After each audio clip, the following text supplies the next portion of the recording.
அனைவருக்கும் வணக்கம். என் பெயர் ஆர்.ஜெஸ்டி. நான் 5ஆம் வகுப்பு படிக்கிறேன். என் பள்ளியின் பெயர் ஊராட்சி ஒன்றிய தொடக்கப்பள்ளி பெருமாண்டி, கும்பகோணம் வட்டம், தஞ்சாவூர் மாவட்டம். பள்ளி கல்வித்துறை எங்களுக்காக வழங்கிய நூலக புத்தகம் வாசிக்கப் போகிறேன். தமிழ்நாடு அரசு பள்ளி கல்வித்துறைக்கு மகிழும் நன்றிகளும். என் குரல் இணைய வழி கல்வி வானொலி www.kalviradio.com வெளிவருவது எனக்கு மிகவும் மகிழ்ச்சியாக உள்ளது. நான் வாசிக்கும் புத்தகத்தின் பெயர் லில்லி கேட்ட கேள்வி. எழுதியவர் எழுத்தாளர் ஞா. கலையரசி அவர்கள். லில்லி கேட்ட கேள்வி. லில்லி 6வது படிக்கிறார். அவள் அண்ணன் சாமுவேல். அவன் 8வது படிக்கிறான். இருவரும் அரசு பள்ளியில் படிக்கிறார்கள். லில்லி புத்திசாலி பெண்.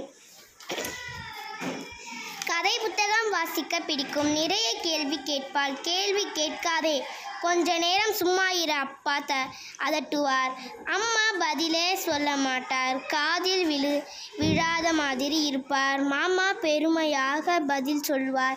லில்லிக்கு மாமாவை ரொம்ப பிடிக்கும். அவர் பெயர் அந்தோணி. மாமா பாசமாக இருப்பார். ஸ்கூட்டரில் வெளியே கூட்டி போவார். கதை சொல்லுவார். நடந்து காட்டுவார். நடித்து காட்டுவார். ஜாலியாக விளையாடுவார். ஒரு முறை மாமா அமெரிக்காவுக்கு போனார். மாமா எப்போது இந்தியா திரும்புவார்? லில்லி ஆவலுடன் காத்திருந்தார். மாமா இல்லாமல் பொழுதே போகவில்லை. ஒரு மாதம் கழித்தது. மாமா இந்தியா திரும்பினார். லில்லிக்கு மிகவும் மகிழ்ச்சி. மாமா ஒரு பெரிய பெட்டி கொண்டு வந்தார். அவர் எப்போது பெட்டியை திறப்பார்? இவர்கள் ஆவலுடன் காத்திருந்தனர். ஒரு நாள் மாமா பெட்டியை திறந்தார். பெட்டி நிறைய சாக்லேட் மிட்டாய், கலரான சாக்லேட்டுகள்.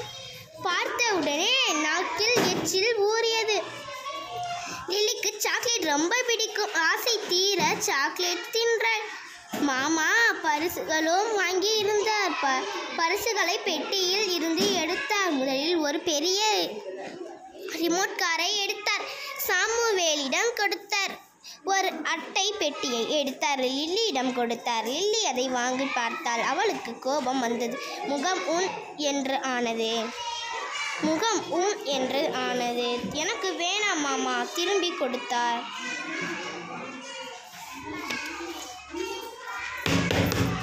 ஏன் பாப்பா, உனக்கு பிடிக்கவில்லையா? மாமா கேட்டார். அண்ணனுக்கு காரு, எனக்கு மட்டும் ஏன் கிச்சன் செட்? லில்லி கோபமாக கேட்டாள். இதை வைத்து சமைக்கலாம் பாப்பா, மாமா சொன்னார். அவள் ஜாலியாக கார் ஓட்டினான். நான் மட்டும் சமைக்க வேண்டுமா? லில்லி கேட்டாள். சும்மா சமையல் செய்கிற மாதிரி நீயும் ஜாலியா விளையாடு, மாமா சொன்னார். சமையல் செய்வதில் ஜாலி என்ன இருக்கு? லில்லி கேட்டாள். நீ பெண் பிள்ளை, அதனால மாமா சொன்னார். பெண் பிள்ளை என்றால் இப்பவே அம்மா மாதிரி சமைக்க வேண்டுமா? சமைச்சு மட்டும்தான் இப்பவே அம்மா மாதிரி சமைக்க வேண்டுமா? சமைச்சு மட்டும்தான் விளையாட வேண்டுமா? லில்லி கோபமாக கேட்டாள். என்ன பதில் சொல்வது? மாமா திடுக்கிட்டார்.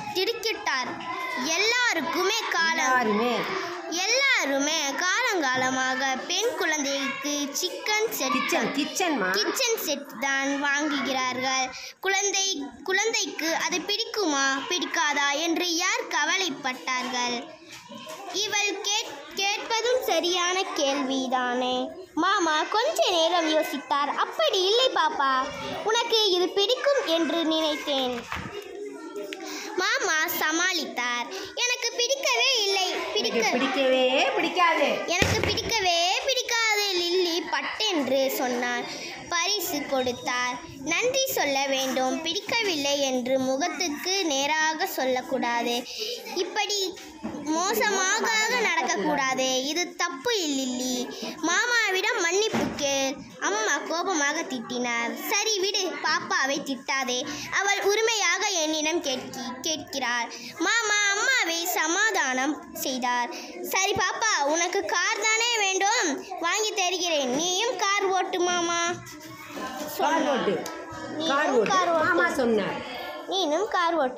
சொன்னார். எனக்கு கார் வேண்டாம் லில்லி சொன்னாள். வேற என்ன வேண்டும் சொல்லு, வாங்கி தருகிறேன், மாமா கேட்டார். எனக்கு ஜெட் விமானம் வேண்டும். விமானம் ஓட்டதான் எனக்கு ஆசை.